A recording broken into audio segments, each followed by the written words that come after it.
I was mugged the other week. Yeah, it was an awful experience. One person laughed. Thanks a lot there. Awful experience, really humiliating. What made it worse is I actually recognized the mugger. And he knew me, and we were both trying to pretend we didn't know each other. And it's hard to pretend you don't recognize your granddad in the kitchen. He just pushed me up against the fridge. He said, "Give me your goddamn wallet." I can't really impersonate him because I'm sober and I don't have any pee stains on the front of my pants, but okay, well, I'm sober. Back to the kitchen. He pushed me up against the fridge. "Give me your damn wallet." I said, "Granddad, what the hell are you doing?" "I'm going to bingo tonight, one way or the other." I said, "Granddad, don't take that money. That's for Granny's heart medicine, and you know she can't go to the strip club without it." "Give me that fancy watch of yours." I said, "Granddad, don't take that watch. That was given to me by my ex-girlfriend. It's 12 different alarms, one for each of her daily mood swings." He said, yeah, "You're holding out on me. I know you've got more money. I saw you got paid by the Laughter Lounge." I said, "Yeah, Grandad, but it's the Laughter Lounge."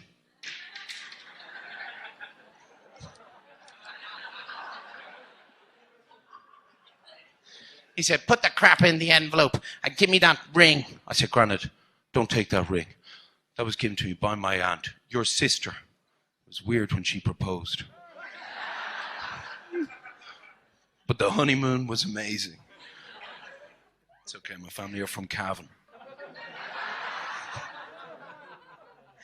He grabbed the stuff and he started to walk out. He looks back and he says, "You get back to your crappy tricks." I said, "Excuse me? Look in the envelope." He started to rip it up. The watch was gone, the money was gone, and so was the ring. Save it for the end, sir. The ring was back on my finger, the watch was back on my wrist, and the money was back on my wallet. There you go. So I was mugged the other day. It was a dreadful experience. What made it even worse is I actually recognized the mugger. I knew him and he knew me. And we were both trying to pretend we didn't recognize each other. It's hard to pretend you don't recognize your granddad in the kitchen. He just grabbed me, pushed me up against the fridge. I was like, "Granddad, what are you doing?" And he looked at me and said, give me your damn wallet." It's hard for me to pretend to be Granddad, by the way, because I'm sober and I don't have any pee stains on the front of my pants. But okay, well, I'm sober. I got that from Granddad. Not the trousers, the condition. Anyway, back to the kitchen. He grabbed me, pushed me up against the fridge. "Give me your damn wallet." I was like, "Granddad, don't take this money. It's for Nana's heart medicine, and you know she can't go on the bouncy castle without it." He said, give me your watch." I was like, "Granddad, don't take that watch. That was given to me by my girlfriend. It's 12 different alarms, one for each of her daily mood swings." He said, yeah, whatever. "I know you've been paid. You're holding out on me. I saw you got paid by Vanishing Ink earlier." I was like, "Yes, I did get paid by Vanishing Ink, but it's Vanishing Ink." Anyway, back to the story. Granny said, "Put it in the envelope." I was like, "Okay, Granny." He said, "Give me that damn ring." I said, "Granny, don't take that ring. That was given to me by my aunt. Your sister. It was weird when she proposed. But the honeymoon was amazing." It's all right. It's perfectly normal. My family are from Urlingford. He grabbed the envelope. He started to shuffle off. He looked back and said, "You just get back to your crappy tricks." I said, "Excuse me? Crappy tricks?" So snapped my fingers. He looked inside the envelope and he started to rip it up. The watch was gone. The money was gone. And so was the ring. No, save it up for the end. Because the ring is back on my finger, the watch is back on my wrist, and the money is back in the wallet.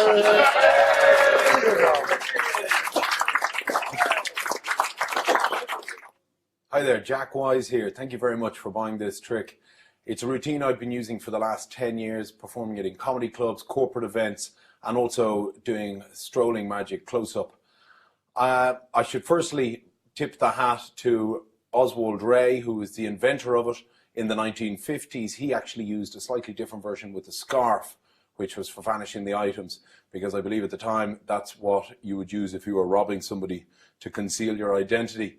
Also, we must tip the hat, of course, to Tommy Wonder, which is really where the inspiration came from me for this trick. Alan Shaxson and Rich Morato also have brilliant versions which you can look up yourself. We're going to take you through the entire routine step by step so that you can perform it for your audiences. Okay, here's what you get to make the trick happen. First thing, we have a Z Fold wallet, and I've put in a credit card on both sides, and I've also obviously a matching note. We've designed these so that they're visible from a long distance. So if you're on stage playing for a larger audience, 750,000 people, you'll be able to see it. You have two watches. We've gone for the expanding bracelet watches so that it's easy to move them back down your wrist. And one of them is gimmicked so that it'll adhere to the magnet, which is on the pull. I'll show you that in 1 second. It goes closest to your hand. Now, I'm left-handed, so if you're right-handed, which 90% of you are going to be, you're going to have to reverse everything. My apologies.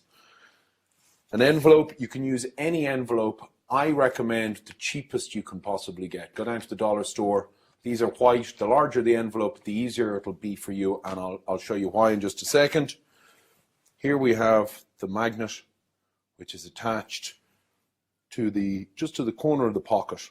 Now, you're going to have to experiment. We're going to provide this so that it'll vary. You can vary it yourself depending on your body size.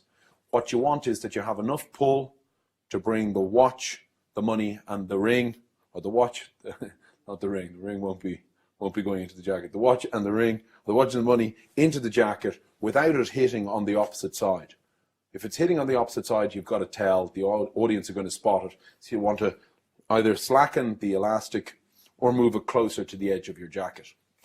So, wallet on the inside, envelope furthest from your body, and we are ready. 1 second. Yeah, we're ready to begin. So you draw back the sleeve, taking off the first watch.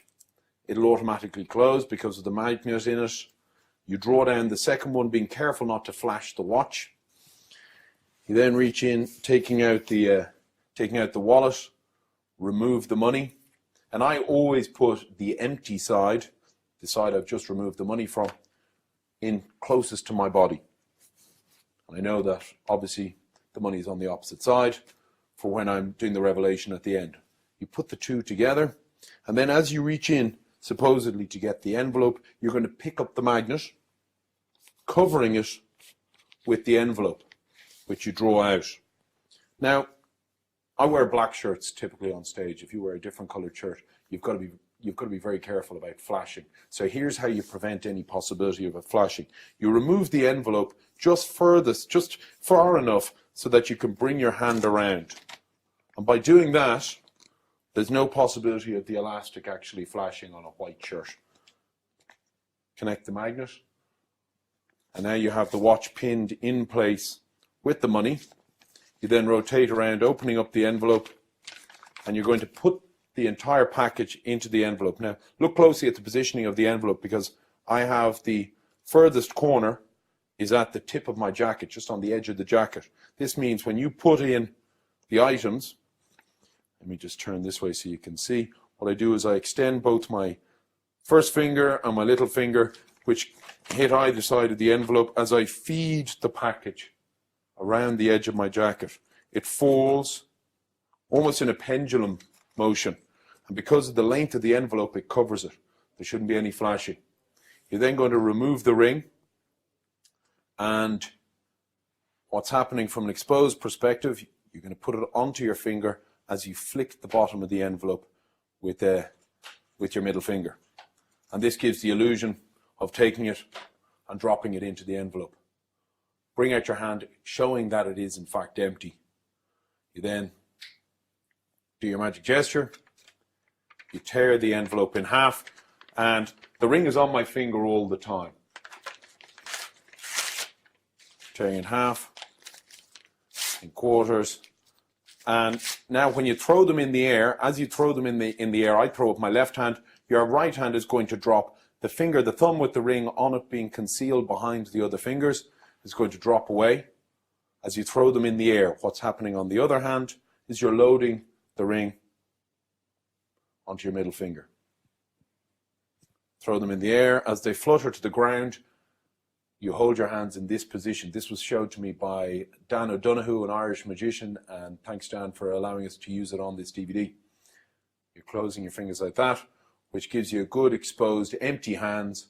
You then snap your fingers as you reveal the ring, pull back the sleeve, revealing the watch, and then open the wallet, revealing the money. And I often use a little flicking there, which if you were standing with a mic, they can pick up, and it's an applause cue. Now the cleanup, as you reach back into your jacket, you're going to pick up the bundle and load it into your pocket.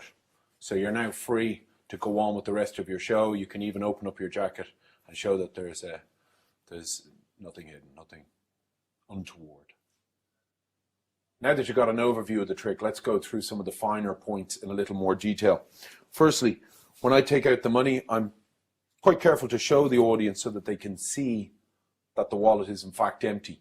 I then close it over, putting it into my top pocket, and quite often I actually adjust it once or twice just to draw emphasis to the fact that it's actually in the pocket. When I take off the watch, I tuck the sleeve underneath the second watch. That prevents any possibility of the watch flashing or moving down my wrist. Take off the watch, and then I make a point of making sure that my arm is facing away from the audience. I then draw down the second watch so that it's in place. Okay, now to pick up the envelope. First thing I do, there's two ways you can actually connect this. You can connect it so that the wallet holds the magnet in place. You can put something metallic in the bottom of your pocket if you're more comfortable with that. I usually just attach it to the safety pin, so you know exactly where the magnet is to pick it up. I pick it up between the first finger and thumb, and then I pinch the envelope using the back of my first finger, and my second finger I draw it out of the pocket. When you remove the envelope, the magnet is concealed behind it with the elastic running along to the edge of the jacket. Make sure to keep the envelope so that the corner is just behind the jacket, because otherwise you risk flashing the elastic. I then bring, rather than trying to bring the watch and the money to the magnet, I bring it over the top and connect using the envelope as cover.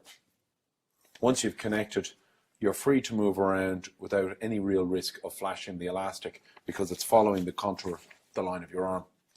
Then open up the envelope, and to put it into the envelope, the first thing I do is extend my first finger and my little finger, and this is to give the illusion of my entire hand going into the envelope. What's actually happening is at the last second, as I bring my hand down, I veer backwards with the second and third finger, which are holding the package of the watch and the money. They're fed around the edge of the jacket and allowed to drop. Now, because I'm holding the envelope on a kind of a 45-degree angle, when it swings down, the envelope acts as cover, preventing any possibility of flashing of the watch and the money going south. So now they're safely out of the way. All that's left is the ring. You take the ring. As you bring it down into the envelope, you're going to load it onto your thumb. I then flick the bottom of the envelope with my finger to give the illusion that the ring is being dropped inside. And now all that's left is to do the tear. And one thing you have to be careful about is to make sure that you don't actually flash the ring as you bring it over the edge. This is a moment of, you've got to be careful that the ring doesn't drop. So bring it around. I then rip the envelope in half, in quarters, and as I said, the cheaper envelopes are better. They're easier to tear. And the last thing is to throw them up in the air. As you throw them up in the air, I draw the ring back so that it's hidden behind the right hand. As I throw them into the air, my hand is hiding the ring on the thumb. So they go up in the air, and as soon as they do, my hand drops to the side and the ring is just loaded onto the second finger. Hands come back up into a semi-applause cue and the audience will start clapping. I often put one hand out gesturing not to applaud yet. Snap the finger, reveal the ring back on the finger, the watch back on the wrist, and the money back in the wallet. To clean up, as you put the wallet back into your pocket, veer down, grab the money and the watch, drop the whole lot into your pocket. You're free to get on with your show. You can even show your jacket empty. Trick's done. Couple of quick afterthoughts. Things I've discovered using this trick on the road over the last decade or so. Firstly, way to pack the items so you don't forget anything and you don't leave any pieces behind in your jacket which end up in the dry cleaners. I wrap both of the watches around the wallet and then I just push the safety pin through the corner of the wallet and I attach both the ring on the elastic and the magnet to the back of the watch. And that keeps everything together. When I'm actually carrying it in my case, I make sure to fold the ring behind so that it doesn't smash either of the faces of the watch, and then put it inside an envelope, and that keeps everything in its place, ready for a performance. Next thing is, if your pockets are deep in your jacket, I use an envelope which I fold up, which acts as a kind of a shelf so that the wallet remains visible all the time. Last point, make sure you don't have Sharpies in your pocket or anything protruding from your pocket, because the watch, when it's drawn back in, will snag on the top of the Sharpie and be visible to the entire audience. So a couple of quick pointers. That's it. Thank you very much for purchasing this DVD, and I hope you enjoy performing it. Ladies and gentlemen, please welcome Andy Gladwin.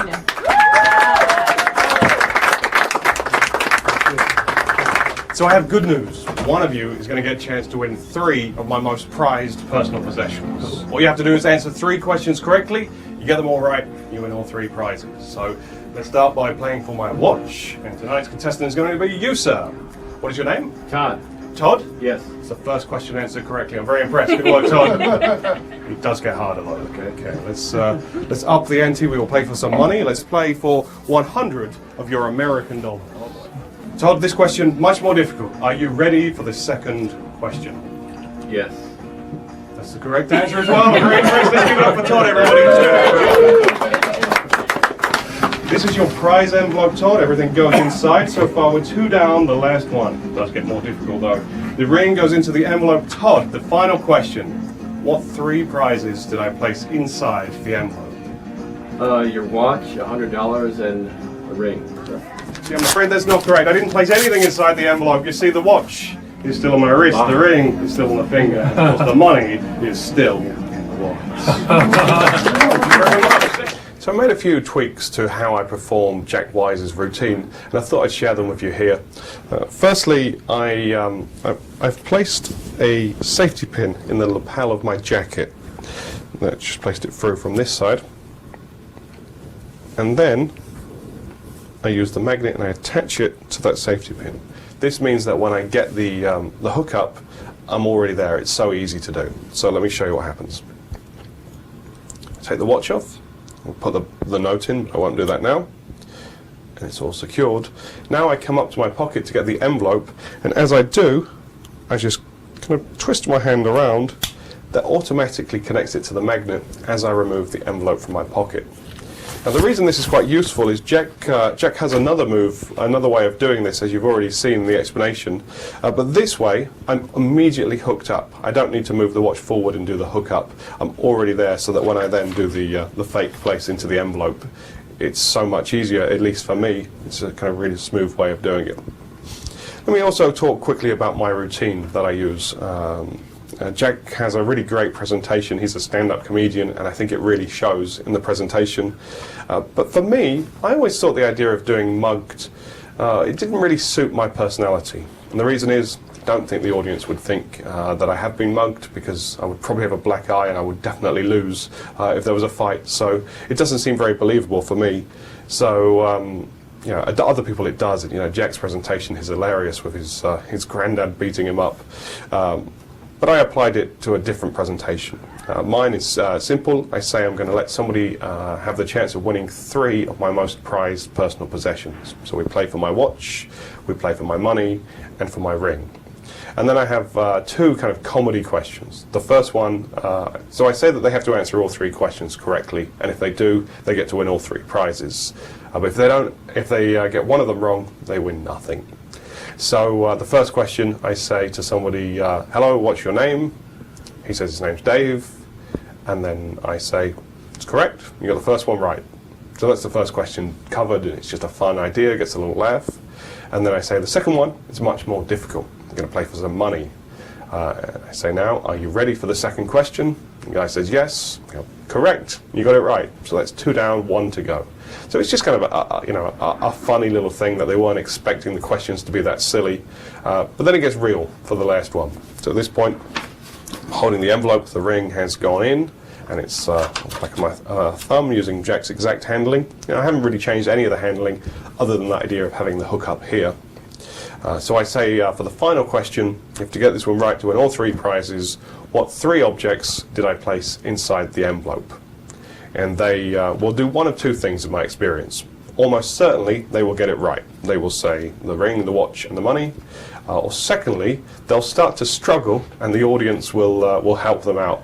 But I really kind of cue the audience to help them out. As soon as I see if he starts to kind of not fully remember, that's when I say, come on guys, you can help out as well.